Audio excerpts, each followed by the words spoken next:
Shalom. Want to give all praises to Yahweh by Shem Yahushai, double honors to the apostles and elders of GMS, and salutations to all you Akim out there pushing this word in sincerity and truth. Coming back at you with another lesson. This is going to be about this pagan holiday that's coming up called Easter, which is next week sometime. And basically, you're going to have all these black people, so-called Negroes, so-called Native Americans, so-called Latinos going in there dressing up. You know, they don't attend no church services. You know, some of these people all year round, and now on this particular day, they're going in there to this to celebrate this abomination, this high holy day of the world. You know what I'm saying? And this is a website that I went to. It's the title of it's about Easter, basically the origins of Easter, and the title says "The Plain Truth About Easter." Okay, and it's basically a breakdown of Easter, man. And I'm going to read some of this, and I'm going to bring out a couple of scriptures. It says, the resurrection was not on Easter Sunday. Easter is not a Christian name, but the title of the adulterous Queen of Heaven. Here's an explanation of the truth, or the true origin and meaning of Lent, Easter eggs, and sunrise services.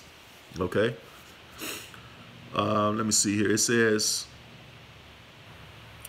why do you believe the things you believe? Do the things you do? That's a question. The chances are you never stop to ask yourself that question. You have been taught since childhood to accept Easter as the chief of the Christian holidays.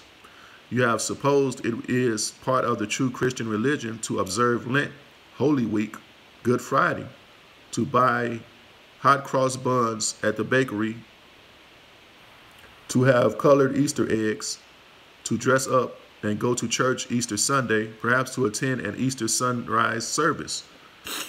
Because of the sheep instinct in humans, most of us believe a lot of things that are not true. Most of us do a lot of things that are wrong, supposing these things to be right or even sacred. Okay? And this is the truth, man, what this guy is saying in this article. The guy that wrote the article was written in 1973 by Herbert W. Armstrong. Okay?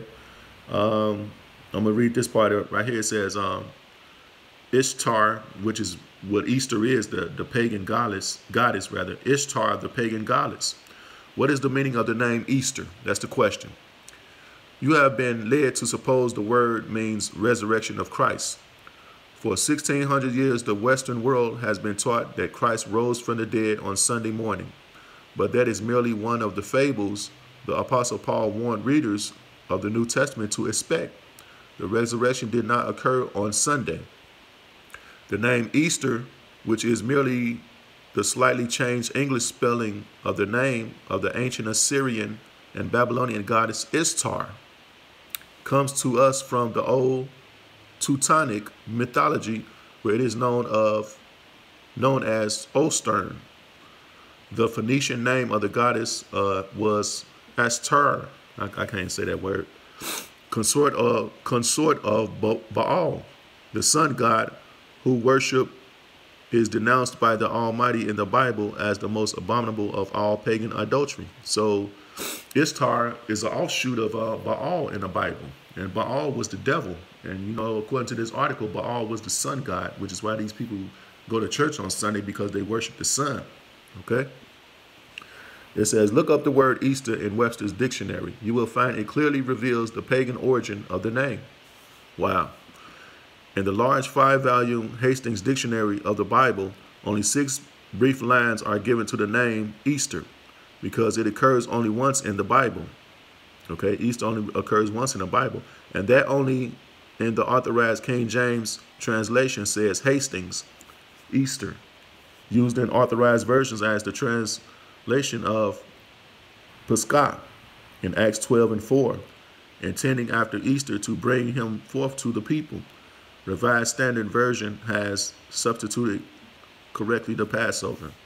Okay, so really what's written where it says Easter is supposed to be Passover. All right, so that was something that they made a change on. And basically our people out there, they're going to be out there on Sunday, like I said, worshiping this pagan holiday, Easter, You know what I'm saying? And they don't know what the hell they getting themselves into, man. They're worshiping other gods, man. All right? They're worshiping other gods, man. This is on Exodus 20 and 3.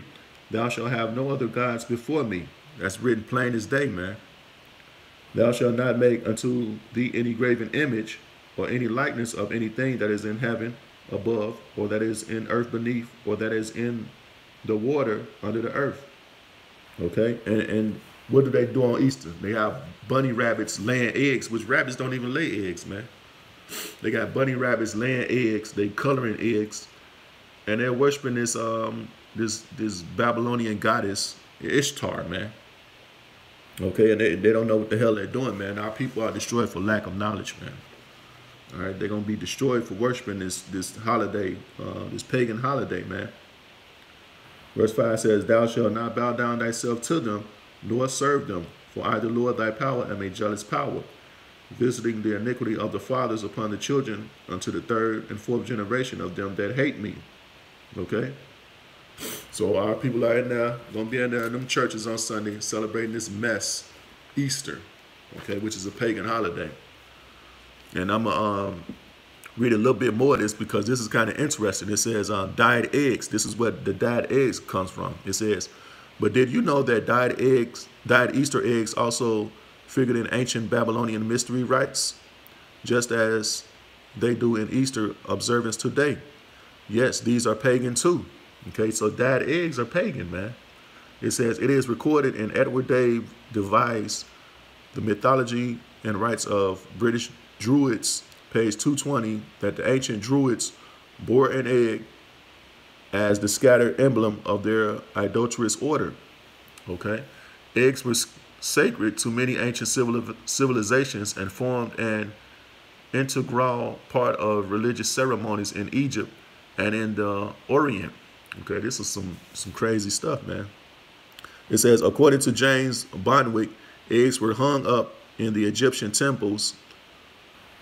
Benson calls attention to the mundane egg, the emblem of generative life, proceeding from the mouth of the great god of Egypt. The mythic egg of Babylon, hatching the Venus Ishtar, fell from heaven to the Euphrates. So Ishtar fell from the heavens to the Euphrates, which I assume is the Euphrates River. Okay, dyed eggs were sacred Easter offerings in Egypt, and they are still in China and Europe. Easter, or spring, was the season of birth, terrestrial and celestial. Okay, why do people who believe themselves to be Christians dye eggs at Easter? Do they suppose the Bible ordained or commands? Absolutely not. Okay, this heathen custom is what it is, a heathen custom. There is not a word there's not a word of it in the New Testament. Certainly Yahweh Shai did not start it, and the apostles and early Christians did none of it. Then why should you do it today? That's a question. Why follow heathenism and try to convince yourself you are a Christian? Yahweh Shai calls such things abomination. Okay, and that holiday, Easter, is an abomination, man. Okay, it's all an abomination. The Lord is not dealing with no damn Easter, man. Period. Okay, I'm going to read this last part of it. It says, how Easter crept into the church. It says, such is the origin and early history of Easter. How then was the pagan festival injected into professing Christian religion as a substitute for an ordinance of Yahweh Shai? Before revealing briefly the astonishing account of this great deception, two facts must be firmly fixed in mind. Okay. First, Yahweh Shai and the apostles foretold not a universal, widespread, popular growth of true New Testament church, but the falling away from the truth on the part of the great majority, prophesying a popular, universal falling away from the faith once delivered. To the Thessalonians, Paul stated, the mystery of iniquity doth already work. Only some 20 years after the church began, he referred to the very Chaldean mysteries, okay, of which Easter and Christmas were two chief festivals, okay, Christmas and Easter, okay. Second, although Yahweh Shai said the gates of hell would never prevail against his church, yet it is prophesied in the New Testament to be the little flock, never as a great, large, popular, universal church. This is the very fact the world does not realize today. Okay? Let me see here. But they ain't really breaking down. There's a lot in here. I'm not going to read all of this. But my point is that Easter is a pagan holiday, and it's not nowhere in the scriptures, man, to be celebrating that holiday. This is Amos 5 and 21. I despise your feast days. I will not smell in your solemn assemblies. Okay, the Most High hate these days like this, man. Easter, which is a pagan holiday, man. All right, and a lot of our people, man, 2/3 are going to be destroyed, man, because they continually celebrating this mess. And a lot of them know that Easter is basically the day of Ishtar, man. It's a celebration of that Babylonian whore. They know that, man, but they ignore it and want to dress up and go party and celebrate and coon out or whatever, and they're gonna be destroyed for that, man. So basically, that's all I wanted to say about Easter, man. It's it's just another pagan damn holiday these fools out here celebrating. So with that, I want to give all praise to Yahweh by Shem Yahushai, double honors to the apostles and elders of GMS, and salutations to all you Akim out there pushing this word in sincerity and truth. Shalom.